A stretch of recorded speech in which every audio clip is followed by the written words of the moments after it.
All right. So as I said, we're going to talk about numbers 20 to 25 today, which is a pretty large section. So we're going to start with numbers. We're going to look at chapter 20. I have it teed up here a little bit. And it says in 20 verse 2, now there was no water for the community. And they assembled against Moses and Aaron. Then the people confronted Moses and said to him, if only we too had died when our brothers perished in the Lord's presence. Why have you brought the Lord's assembly into this desert to kill us and our animals here? Why have you led us up from Egypt to bring us to this evil place without grain, figs, vines, or pomegranates? And there's no water to drink. Moses and Aaron went away from the assembly to the entrance of the meeting tent, and they fell on their faces. Then the Lord's glory appeared to them. The Lord spoke to Moses, you and Aaron, your brother, take the staff and assemble the community. In their presence, tell the rock to provide water. You will produce water from the rock for them, and they will allow the community and their animals to drink. Moses took the staff from the Lord's presence as the Lord had commanded him. Moses and Aaron gathered the assembly before the rock, and he said to them, listen, you rebels, should we produce water from the rock for you? Then Moses raised his hand and struck the rock with his staff twice. Out flooded water so that the community and their animals could drink. So, what do you think about this little piece of scripture here? They're still whining. Yeah, I was going to say, when's God ever going to say, all right? Yeah, the squeaky wheel got the oil. Okay, well, let's, first of all, let's put it in perspective. When, as we think about numbers and we think about what's going on, how far is this in relation to the spies in the desert? In the first month. Yeah, oh, maybe not. I mean, I was just going by what it said at the start. No, it's not the first month.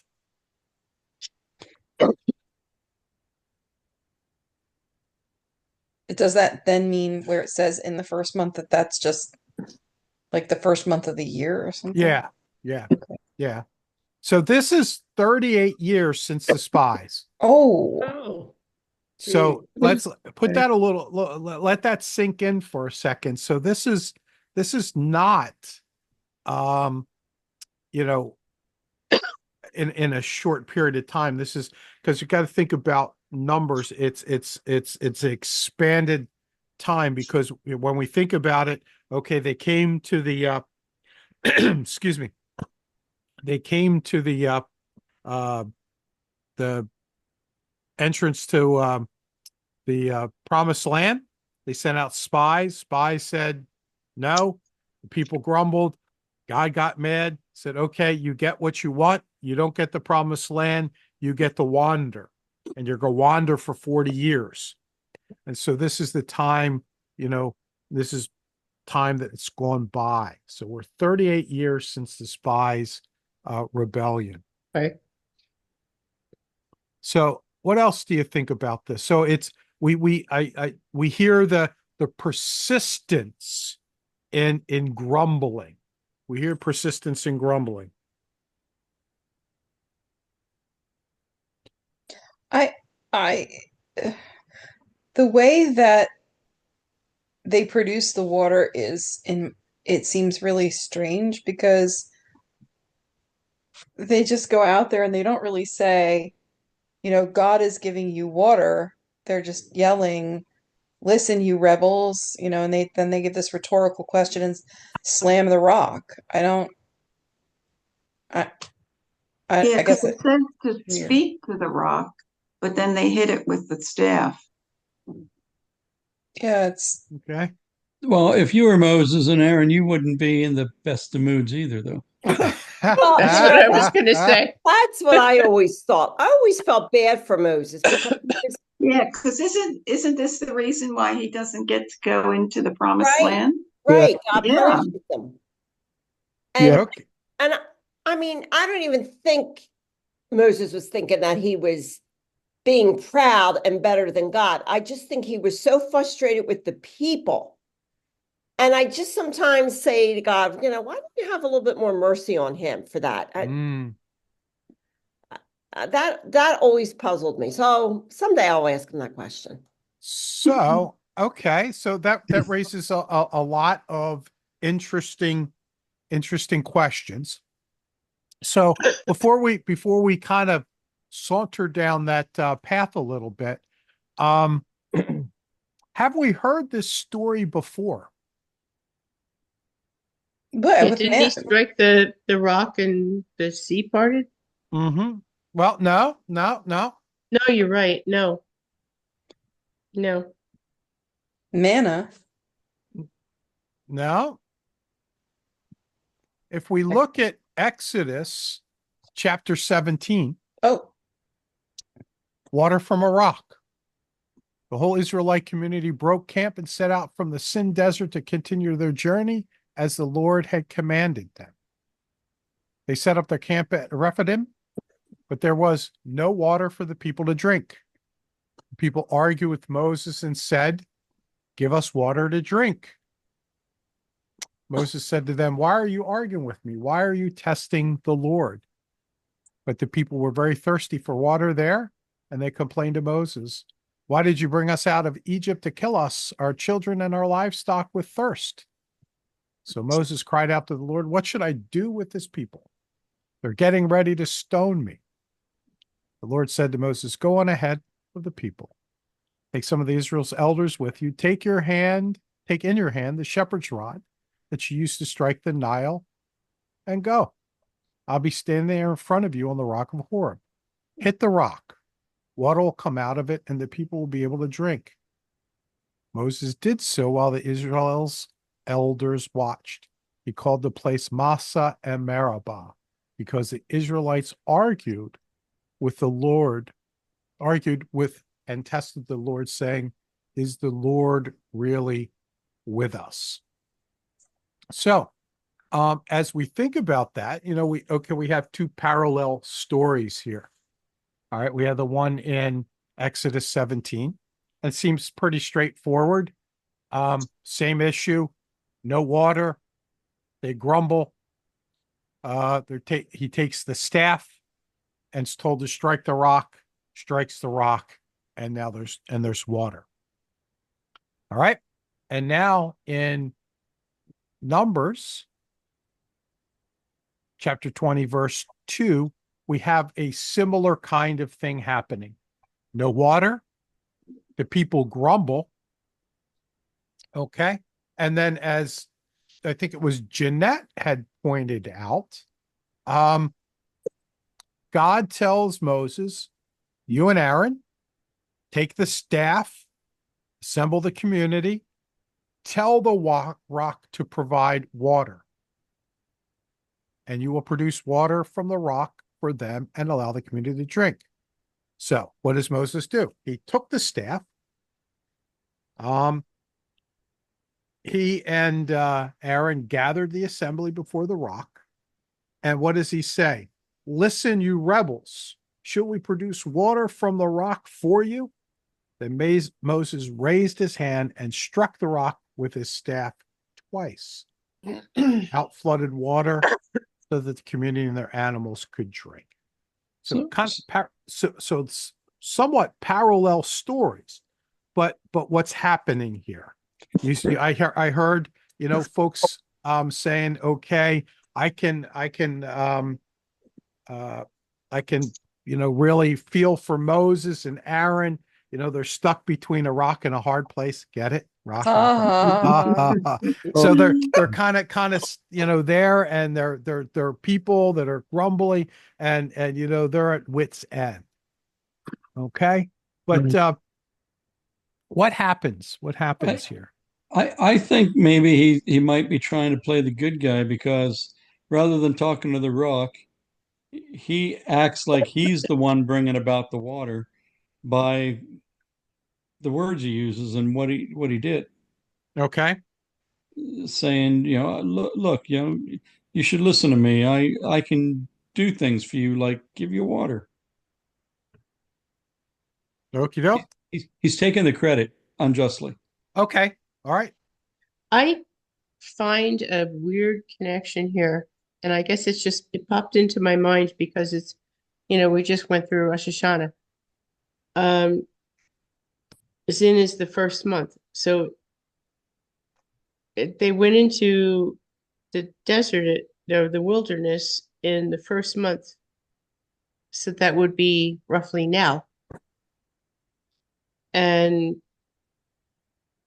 we went through another study like a year or two ago where there was a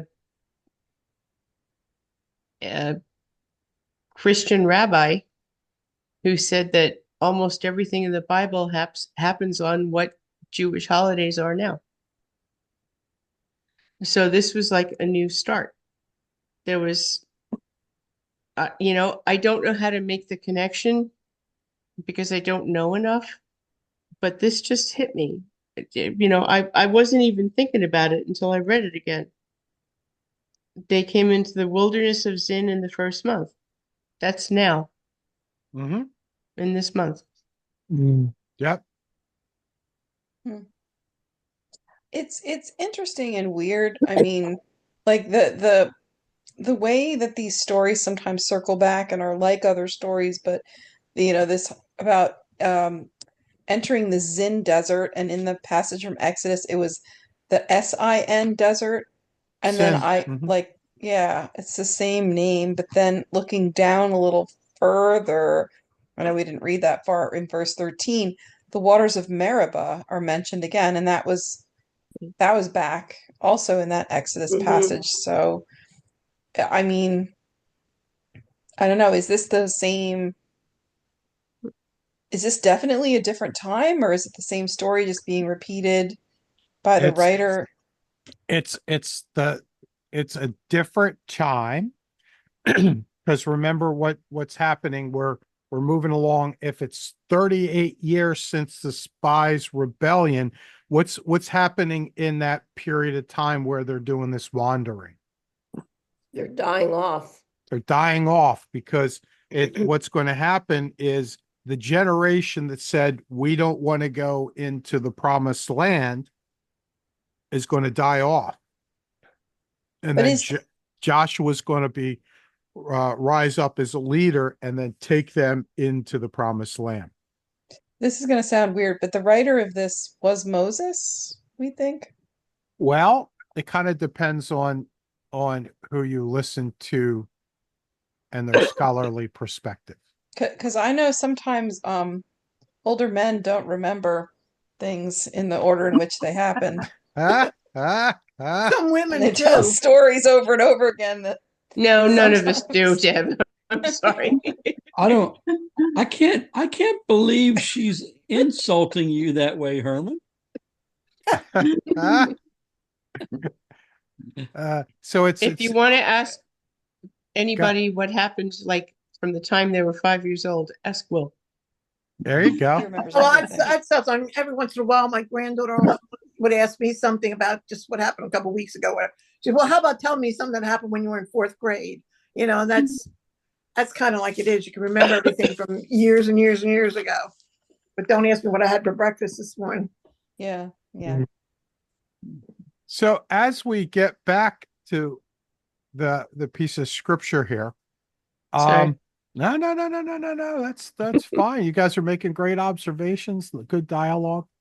But as we get back to it, what has happened in this piece of scripture? What's happened? The people do not trust God's plan. Okay, the people don't trust God's plan. What else happens?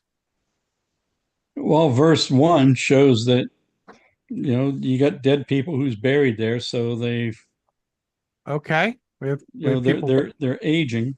they're aging it. Miriam is Moses' sister. Okay, we got that happening. What else is happening? We have Moses and Aaron, right? Yeah. And They're and what do asking, they do? they pray, they fall on their knees, they go to Okay, God. they go to God, they pray, then what happens? God appears. Mhm. God, okay, God appears, God tells them, okay, this is what you're going to do. Boom, boom, boom, boom, boom. This is what you're going to do. What do? They didn't do what God said to do. They didn't do what God said to do. In fact, they kind of twisted what God said they were going to do, right? Yeah. Oh, Yeah, he Mhm. said talk to the rock, but they didn't. Okay, yeah, yeah. Didn't talk to the rock, talk to people instead. twisted Never said words. anything about striking the rock. Echoes of anything else? Yeah, Adam and Eve. Adam and Eve. Yeah. Adam and Eve. Adam and Eve. Yeah, but they weren't tired like Moses. They weren't tired. You have an awful lot of sympathy for Moses here, Chris. I always did.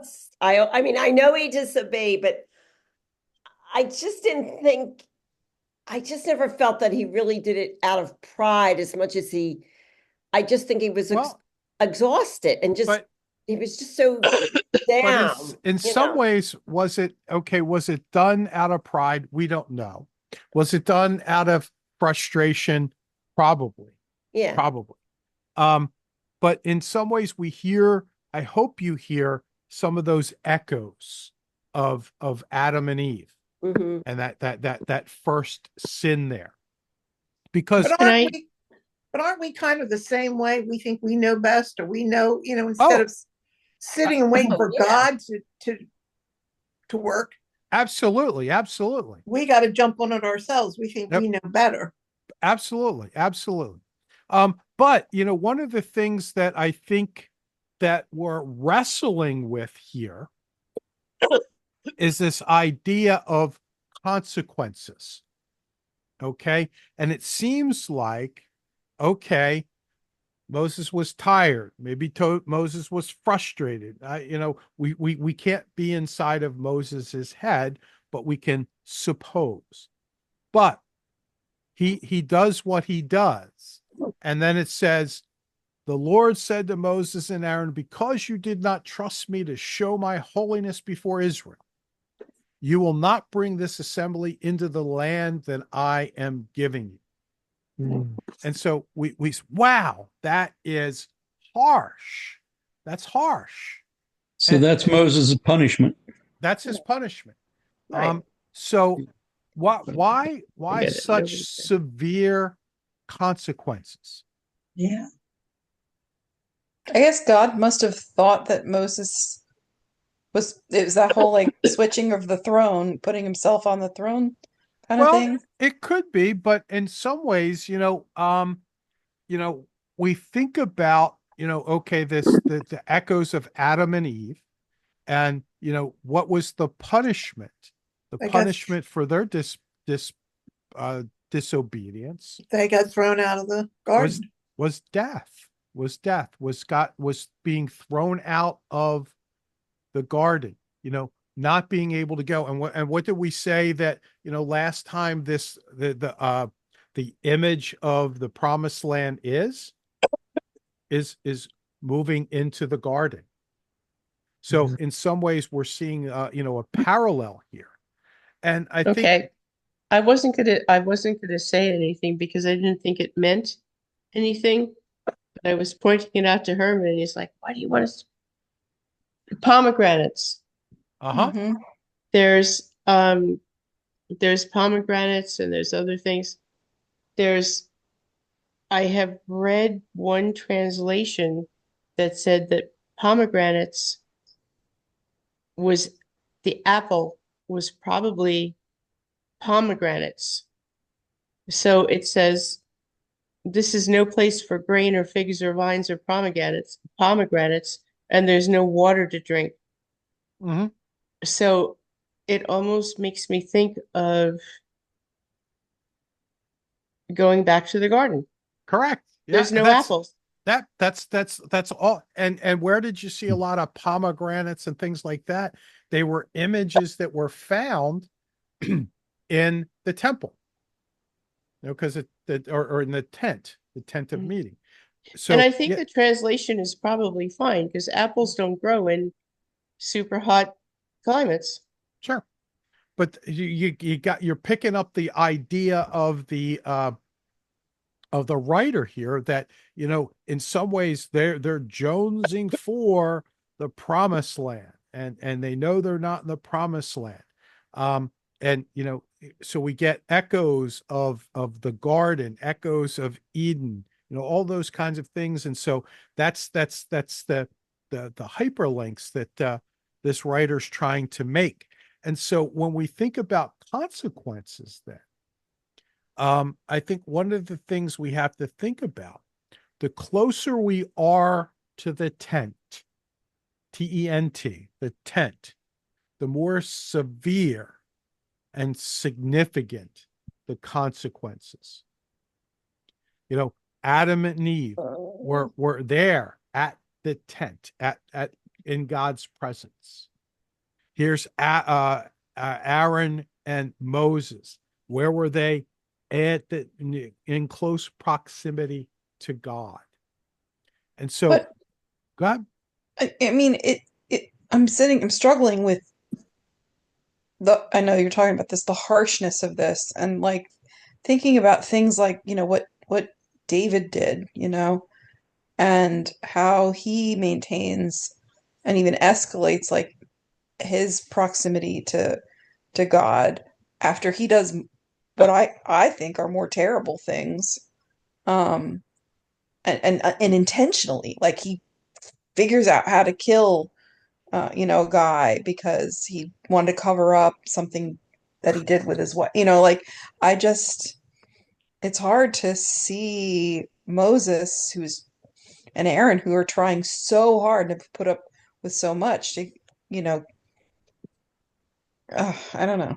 You uh, wonder, you're trying to rationalize why his wrath is so much harder on Moses and Aaron than it was for David, because David seemed to have done more atrocities than Moses did.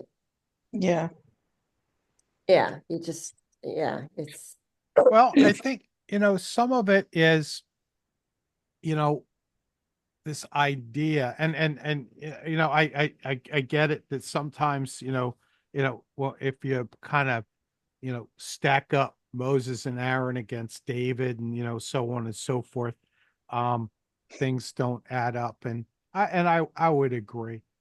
But I think, if we take this story for what it's worth, um there is a harshness to the consequences. And one, we're struck by that. And in some ways we think that that might be a bit unfair. Or maybe we could even say, in some ways we feel it is unjust or unjustified. But let's step back from that for a minute and say why the harshness, if we can, get past it for a little bit and just think, what are some reasons that could be? Because we're talking about God here. And so I think God is a just God. Okay, so in some ways we need to step back and say, okay, let's try to put our minds in line with God. So what could we come up with here? Set the example. Okay, set the example.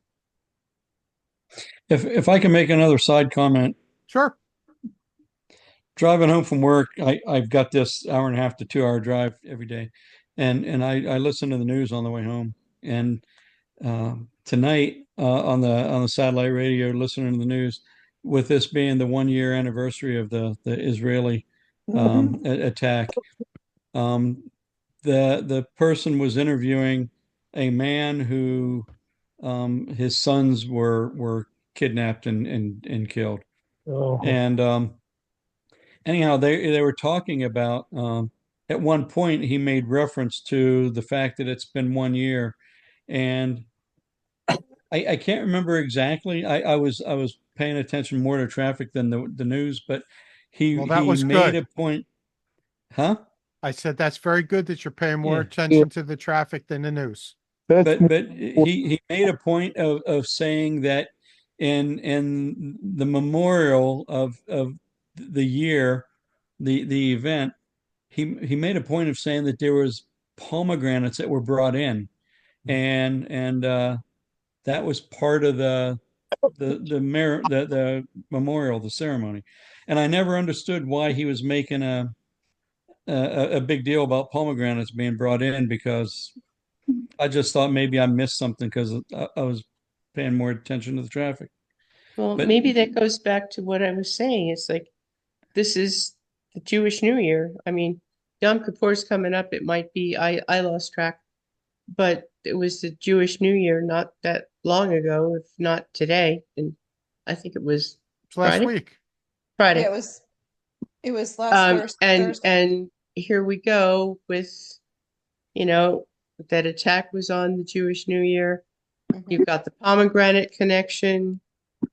Mark, I think you're right. I think you're really onto something. The pomegranates are part of the celebration, I think. Yeah, I think I saw some Jewish person I was following, and they were going shopping and they bought pomegranates for the Yom Kippur. What is it? Not Yom Kippur. Rosh Hashanah. Rosh Hashanah. I never really gave it a second thought until you guys mentioned it here, and then I thought it must be a strong connection of sorts. Mhm. Now, a question that I have, how long does it take for a pomegranate tree or vine to give you pomegranates? I don't know. I don't know. And is it a tree or is it a vine? No, it's a tree. And if it's a tree, those trees don't just grow in the desert. So if they were planting them and getting pomegranates, how long were they staying in one spot? Or were they just going around in a circle? And if the main people or the main group moved along, were they leaving behind others? Were they populating gradually the whole area, planting and growing their livestock and just developing the area? All right. So Google says that it can take a pomegranate tree between 1 and 6 years to produce fruit. That's not long. It depends on several factors: age of the tree, climate, sun exposure, soil type. So lots of factors. I didn't So even know ba- what a pomegranate was until my husband decided he liked them. So based on what Herman just said, it made me think back to the chapter 20, verse 1, where it said, the Israelites, the whole congregation came into the wilderness of Zin in the first month, and the people stayed in Kadesh. Who's the people if it's not the Israelites? It is. It is the same group. Okay. So are they in Kadesh or are they in the wilderness? Or is Kadesh. Kadesh wilderness? Kadesh is part of the wilderness. Okay. They entered the Zin Desert and the people stayed at. Okay. Yeah. I'm going back to your original question, and I thought about it a lot while we were talking about pomegranates. But my translation's a little different, and it makes it clear to me in verse whatever this is, 12. Why so harsh? And it says here, because you did not trust in me enough to honor me as holy in the sight of the Israelites.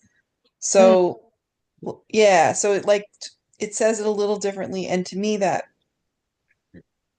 says that the real problem was that to honor God in front of the Israelites, and that's the big problem here. Mm-hmm. Yep. That is the big problem. So you got to think about this, who are Moses and who is Aaron? They are the leaders. They are the representatives of God. Okay. Aaron is the high priest. Moses is, the prophet, the shepherd, whatever image you want to use for him. So these two, are, and that's what I when I was talking about being in close proximity to God.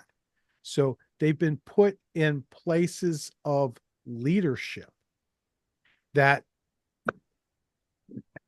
can either you can either be a conduit to bring forth God and to show God, or to be an obstacle and be able not to show God. And I think that's that speaks to the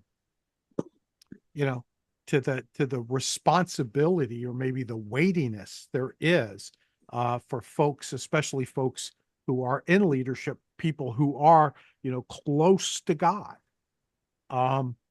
that we need to make sure that we're obeying God's commands and doing what God wants of us. Any other thoughts about that? Okay, I hear none. So let's kind of move on a little bit. If we go down to Numbers chapter 21, we have a little bit of a weird section here. If you kind of look on. And Aaron died, by the way, then. Yep, Aaron has died.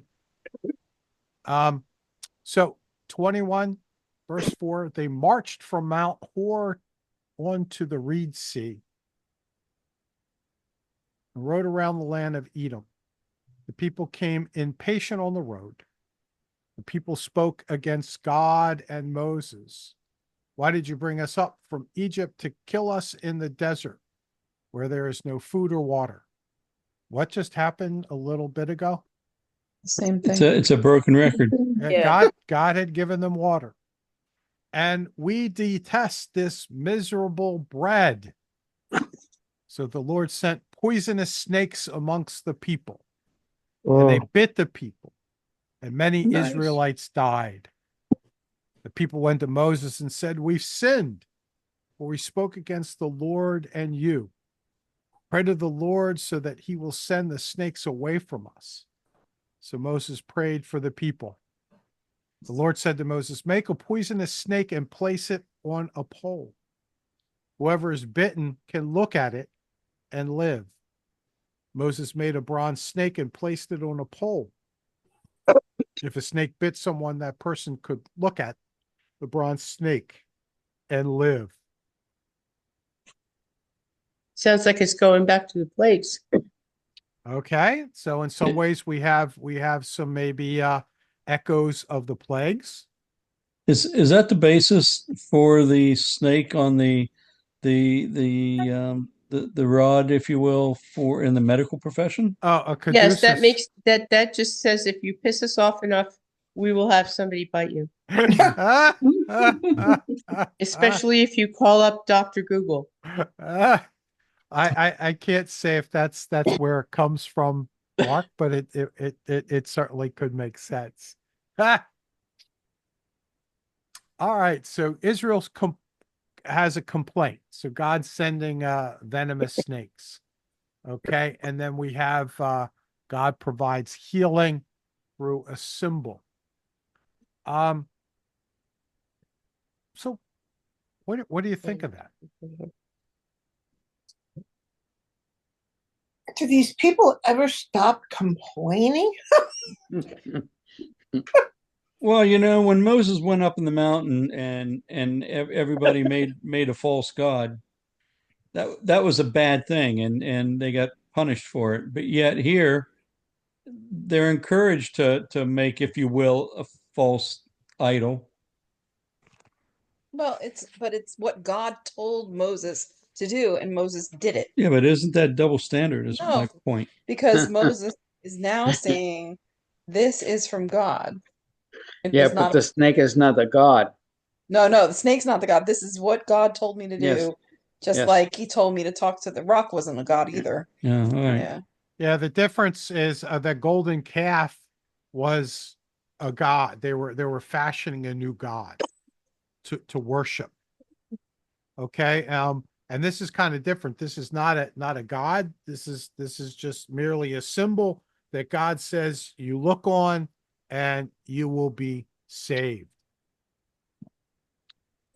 So it's again, we kind of laugh, we kind of snicker and say, aren't the people ever going to learn? They just continually bellyache and bellyache about, no food, no water. Okay. They just had water in the last chapter. And what's the problem? It says, well, they have no food, but in the next little verse there, what's it say? We detest this miserable bread. So we get the sense of what? They want more than bread. They want more than bread.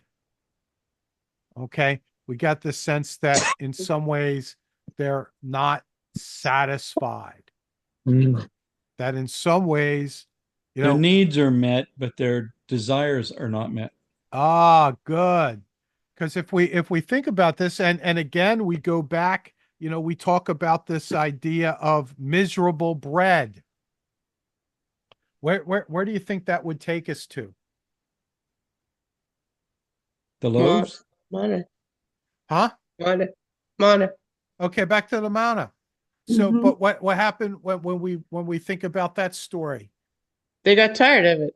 They got tired of it. So we were tired of bread. We're tired of bread. It sounded to me like it was perfectly delicious. I mean, it's like Well, all it this said- stuff that's like mixed with honey and okay. Yeah, it sounded pretty sweet. Sounded kind of delicious. Although I but guess if you eat it for 40 years, it might be an issue. I guess, but that the same kind of thing here. So we're seeing a rehash. We're seeing a rehash of what's happened before, and so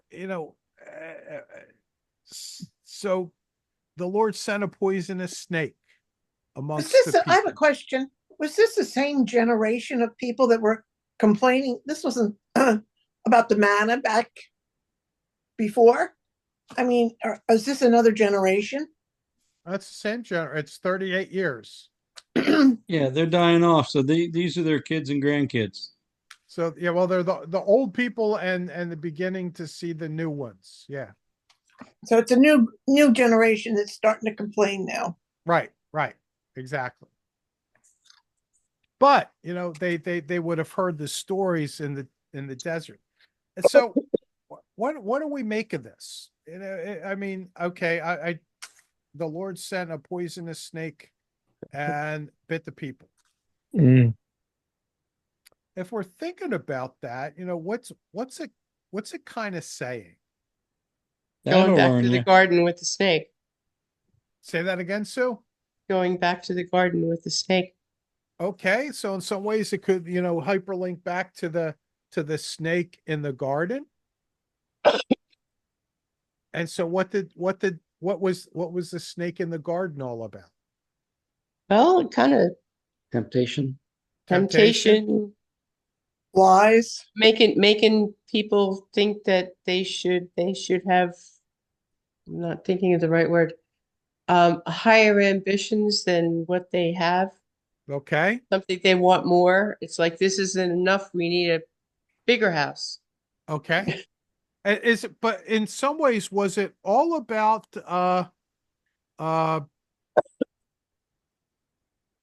was it just about enough and abundance and that kind of thing?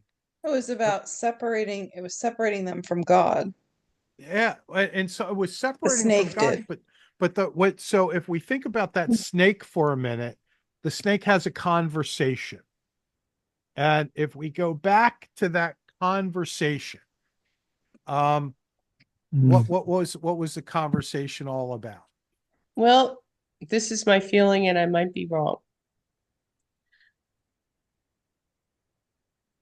We are in the image of God, and we have an intellect. And we can think about things, and we can balance things one off the other, and sit down and seriously think about things. So, if you think that you're being deprived of something, somebody doesn't want you to think this, somebody doesn't want you to be like God, God doesn't want you to be like God.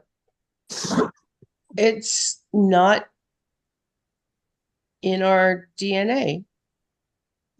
Our DNA is to just do our own, come up with our own answers. Okay.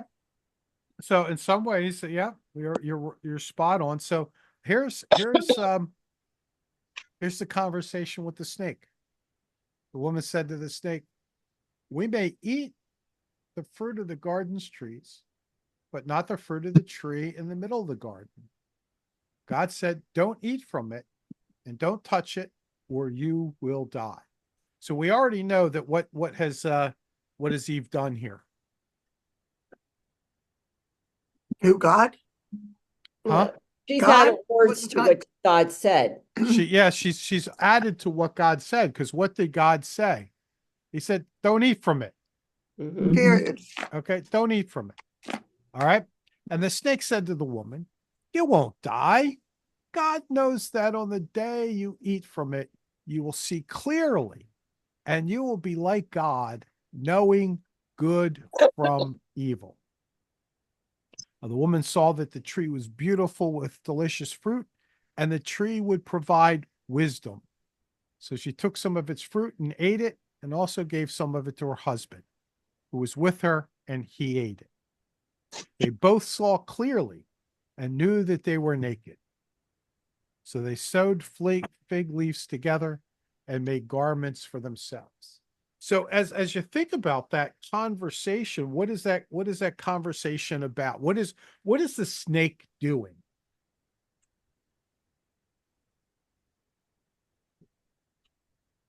Making her feel that she's better than she is, actually, as far as she has more power than Okay. God. I think we all want all of the answers. Okay. I'm going out on a limb here, and we can't have them No. Okay. until we go back to the garden, spiritually, like until we die, basically. We have really no idea we need it, but it's as I said before, it's in our DNA. We need these answers. Why else do we do so much research into things? Because we need the answers, because it's our brains. Yeah. Well, that's perfectly true, and that's kind of wanting to know good from evil. So that's that knowing part. But what the snake is actually doing is creating a sense of distrust. Okay, the snake said to the woman, "You won't die. God knows that on the day you eat of it, you will see clearly, and what? You will be like God." So, you can't trust God. God really wants you to be subservient to him. God doesn't want you to be like him. And God's trying to hold you back. And so a seed of distrust is sown. And so we know the story from there. And so, if we kind of think and we kind of go back, to where we're at, Numbers, 21? Okay. So there's this, idea that snakes sow distrust. So we know that there's this distrust of God, distrust that God wants the very best for us, distrust that God will provide for us.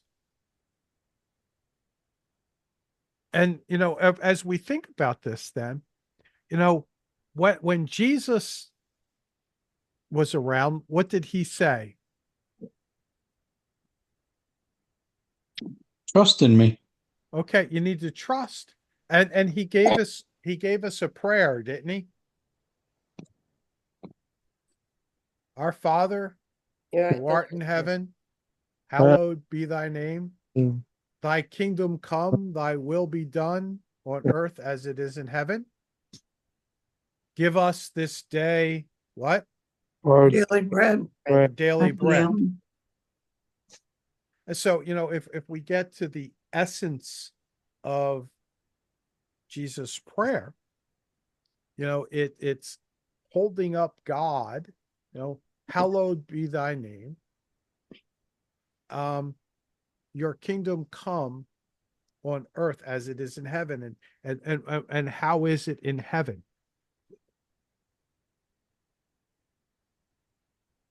Right relationship with God. Right. Perfect trust. Yeah, perfect trust. Perfect trust. And if we have that perfect trust, okay, we're gonna, we know that God is going to provide for our needs. And so in some ways, as we look at this, this idea of grumbling and incessant grumbling and incessant mistrust creates death. Just like that mistrust in the garden caused death. Because the snake said, oh, you're not going to die, but you're going to be like God. Hmm. And what happened? The day they ate the fruit, they began to die. This one passage is they're like bitten by a snake. That's what some of those, I don't want to, well, people that believe that they can handle snakes. Yeah, the snake biting church. Yeah, so, my mother's family's from Appalachia, but we weren't into any of that. But that's what they really believe. Yeah. Yeah. And I think, that's people that take one little hunk of scripture and kind of massage it. I don't think this was really designed for us to, actually be bitten by snakes and Of course not. So, but hey, people do squirrely things. So, we have this idea that, grumbling, this mistrust can cause death. But what does God do? He gives them a way out, a way Yeah, to he save themselves. creates a way out, a way to save themselves. Okay. And what do they need to do? Trust. Trust, but they need to do what? To They look need to at. look at it. Look at the bronze snake Mm-hmm. that's up on the pole and live. Mm-hmm. Yeah. People are in the midst of death. And what Yeah. do? You look up to the cross. So in some ways, we begin to see that idea, maybe that foreshadowing even of Jesus. And so, if we think about this, then, trusting in God's provision for us is essential. Okay. And if we think about what's going on here, God gave a bronze serpent to kind of remind the people that God has the ability to save. So I have a thought. Oh, good. I love thoughts. Maybe this is just a way of God thinning out the herd. So, God's way of what? Cleaning up the herd. Oh, so You get bitten by a snake, but you don't trust God. You don't trust this process, you die. Yeah. But if you trust God and you go through the process of looking at the snake and doing all this stuff, then you get saved. So, those who are believers will be saved. Those who are non-believers will perish. Yeah, I love that, thinning the herd. But but think about it, just the words used in what you just said, where does some of this take us back to? Not necessarily snakes. It in some ways it has echoes of Passover. Mhm. Okay, you need to take the blood of the lamb, you need to put it on the doors, you need to stay inside, you need to celebrate Passover. And if you don't die. do that, you're going to die. Yeah. And God could have thinned the Bible never says it, but I wonder, did every single one of those Egyptian slaves do what God said? Or in some ways, did it Who knows? thin the herd a little bit? Who knows? But yeah, it's interesting stuff, and it's interesting how as you read this kind of stuff and you start to think about it and process it, where you see some of the stuff that came before, and how in some ways the stories are just a little bit different, but we can hear them. All right, so any other thoughts about this little section? All right. So why don't you bebop over to chapter 22? Chapters 22 and 23 are about Balak and Balaam. Okay, this is He was a actually, character. what's that? Said Balaam was a character. Ah, yeah. So, and did anybody read this ahead of time? Yeah, I did. All right, Chris, give us a summary. Years ago. Would you believe he's a prophet? However, again, he didn't trust God. Okay, so let's get the players together. So who is this Balak person? Son of Zippor, whoever that is. Okay, son of a Zippor's son, and he saw everything the Israelites did to the Amorites. Right. And so the Moabites greatly feared the people, for they were so numerous. Okay, so now Balak is the king of Moab. Okay, so he's a Moabite. And they fear Israel. Okay, and in some ways they fear Israel because what did they see? Numerous people. Right. Hey, does that sound somewhat familiar? Right. Okay, yeah, sounds familiar. And so what does he do? So Balak is the king of Moab. So who is this Balaam person? He's also a sorcerer. Okay, so he's a sorcerer. Great. And Balak calls on Balaam to come and put a curse on the Israelites. He wants them to curse them. Okay, good. So he wants so Balak is kind of trying to use Balaam to he's a sorcerer kind of person, and he wants him to curse the Israelites. Right. But Balaam speaks to God. And God tells him what to do. And God told him not to curse Israel, not to curse the people. He's to bless the people. How many times does that happen, Chris? 3 times, I think. Wasn't it 3 times? It was, yes, it was 3 times. Chris, you really are good on the cliff notes there. I try. So job. three times he they work at it. And what else happens? Curse the people. This is quite a Balak story. also was going to pay him. He was, going to give him all, pay him all this money and stuff. And he kept enticing him to come and to do this. Right.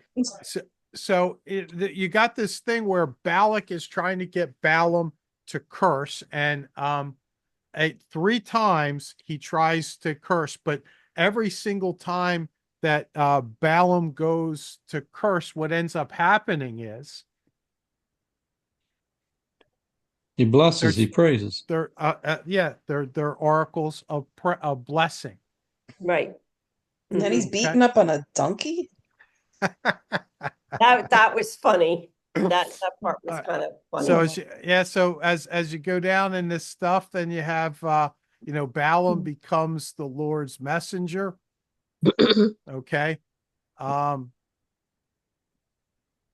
as you kind of move along, and you go through this, we have the Balaam's, he blesses a second time. Yeah. Okay, then a third blessing. King probably doesn't like this. But the donkey's talking to him. Yep. And so Yeah, everybody likes the talking The donkey. talking So- donkey. Oh, you had a snake have a talking to question. Adam. Mhm. I have a question. Uh-huh. If God told him, says God came to Balaam at night and said to him, if the men have come to call, you rise up and go with them, but only do what I tell you.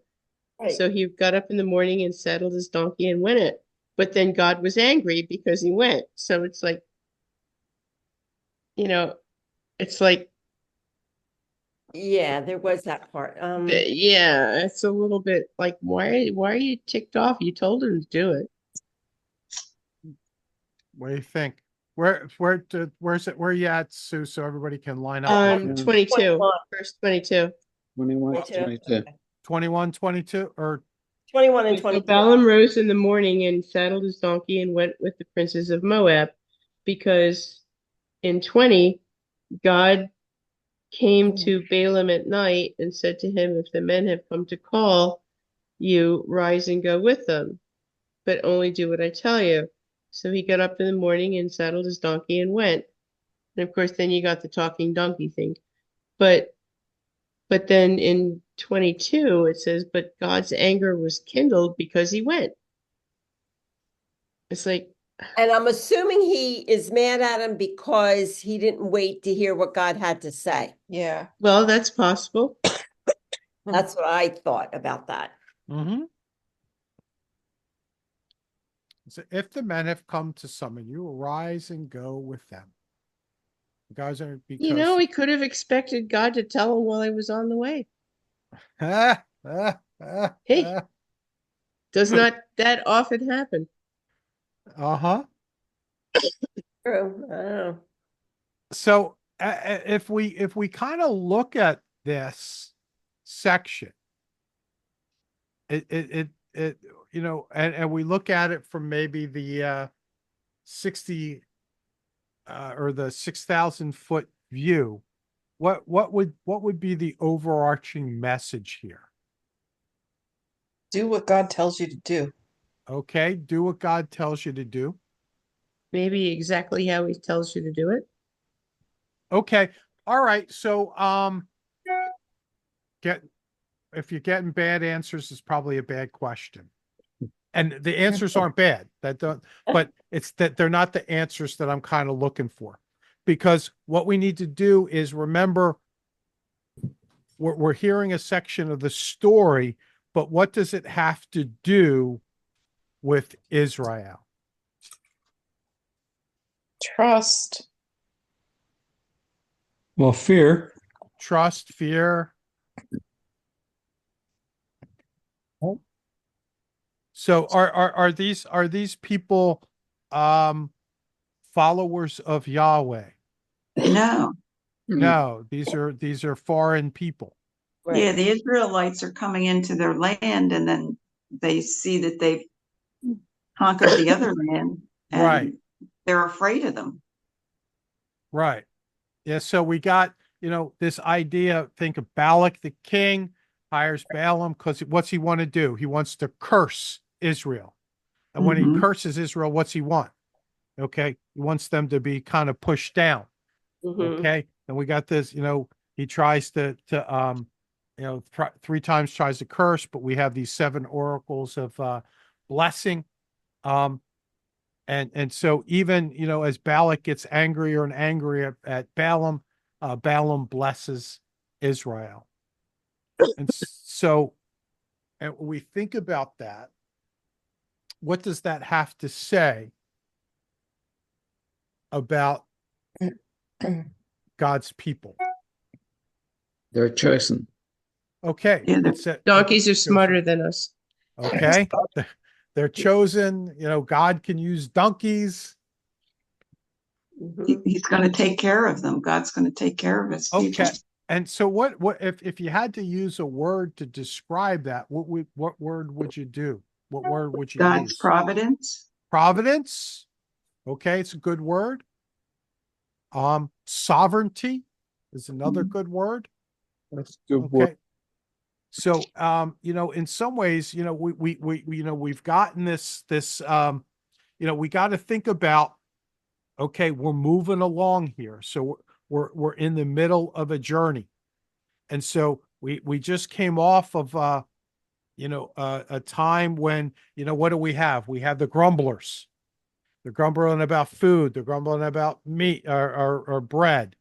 Okay. They're grumbling, God, in some ways, the grumbling is creating their own, death, but God prevents a way out with this snake.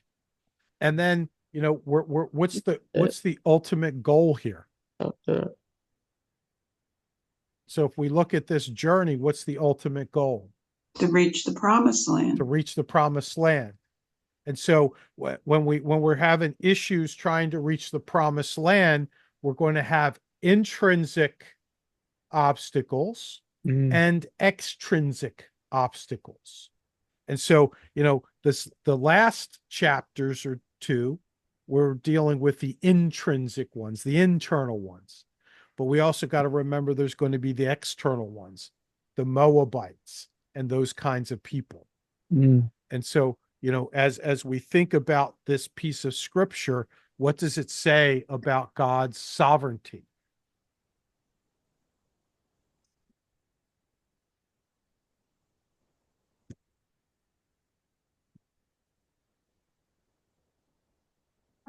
He's in control. Yeah, he's in control. He's in control.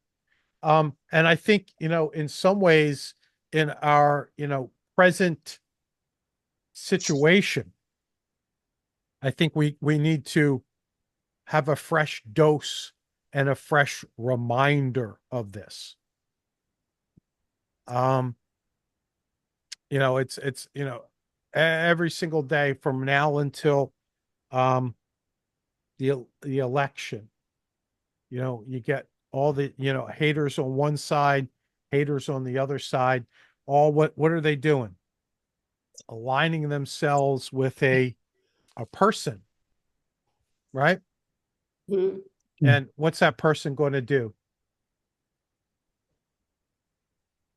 Nothing. They're going to Tell you- disappoint. They're going to disappoint. Mm.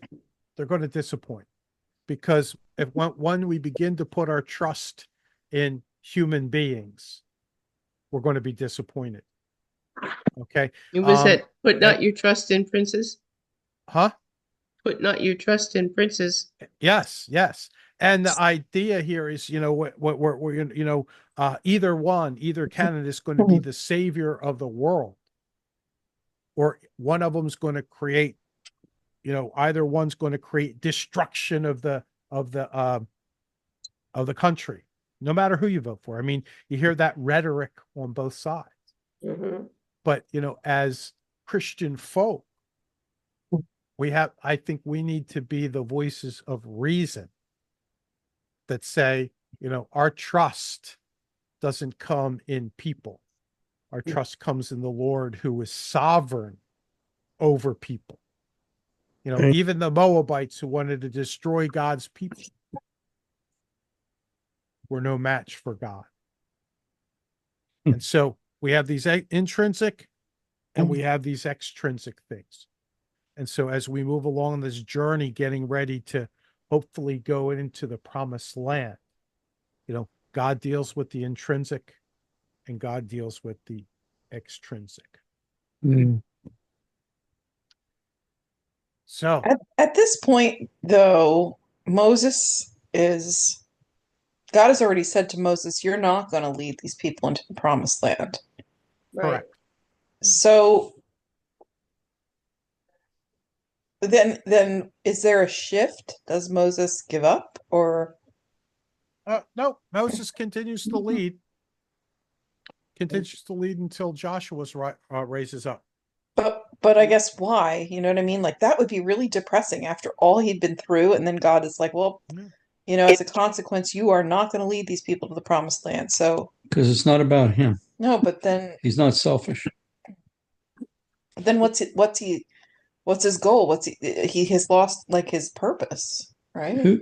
Maybe he thinks God might change his mind. Well, but the other thing too is I think what we have to do is think about purpose. Was it the purpose? Was his ultimate purpose to get him into the promised land, or was the ultimate purpose to lead a people to the The promised people. land? The And people. and it's the people. And I think, you could look at that and say, okay, it speaks to a good model of leadership. A leader who is about the people is a good leader, but a leader who is about themselves could be a bad leader.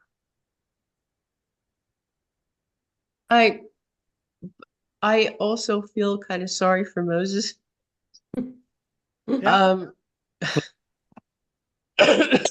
Yeah. Yeah, they broke the Ten Commandments, they had the golden calf, but he wasn't there at the time. That's true. And, if God tells you to come up to the mountain to have a sit down with him, and you're not there because you're spending the next couple days on the mountain with God, how are you supposed to keep an eye on these teenagers that are down there? Yeah. That's true. I mean, that's true. I don't think it was his fault that they screwed up. No, but I guess in some ways, when you're a leader, you're culpable for the people around you as well. Yeah, but he wasn't the leader. God was the leader. Yeah, okay. And it's like, you give this person, your vice authority or whatever, and then you pull him out of the mix whenever he has to do something, whenever he has to step on people because they're doing something wrong. You've got him someplace else, not like knocking 10 commandments on a stone. But that's the only time I think he was out. No, he was out a lot of times. I think there were several times. I'd have to look it up because I honestly don't remember. You're probably right. I learned a lot about pomegranates. I can fill you all in next time if you want, but Did you ever eat one? I love no, they're only grown in Israel worldwide. Oh, really? No, I thought they were grown in India. Well, it says, okay, I don't know. It says they continue to grow in Israel and in the Middle East, that region. I thought they were also in the Mediterranean. Yeah. But Well, they're it says always throughout designed the for Middle Christmas. East. Israel is in the Mediterranean, but further like Greece, Italy, It's hard to say. places like that. Israel harvests 60,000 tons of them annually, and half of which are earmarked for export to other parts of the world. Yeah, I always get them at Christmas time. And It they're hard says to open, aren't they? They're No, very, they splatter, you get it all over yourself. There's a technique, but I don't know it. I should Google that. I don't know it. Maybe you It's should come one of over, I'll 7 show you. species. Come to my house, I'll show you. I was just saying, maybe we should get some pomegranates for Christmas. We could have a Pomegranate pomegranate party. farming. So Google can improve. I think It you would pull the help to know how seeds out satisfying underwater, don't you, Sue? How would You you roll rate them, it? you What's roll the them, worst? And like five you roll them around on the counter, loosens everything up, and then yes, you have to make sure that do not have a white on. Oh, yeah, it Sure. stains bad. Yeah, I do know that. But then you can You can crack it you can open. crack it open and They symbolize fertility and love.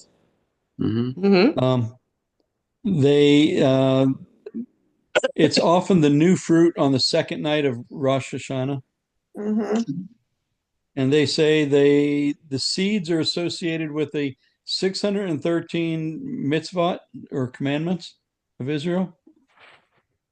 Because it's said that there's 613 seeds in the pomegranate. There probably are. Oh, No, they even though they said there's not exactly 613 seeds, but for conversation, the seeds of the pomegranate represent the 613 commandments in Israel.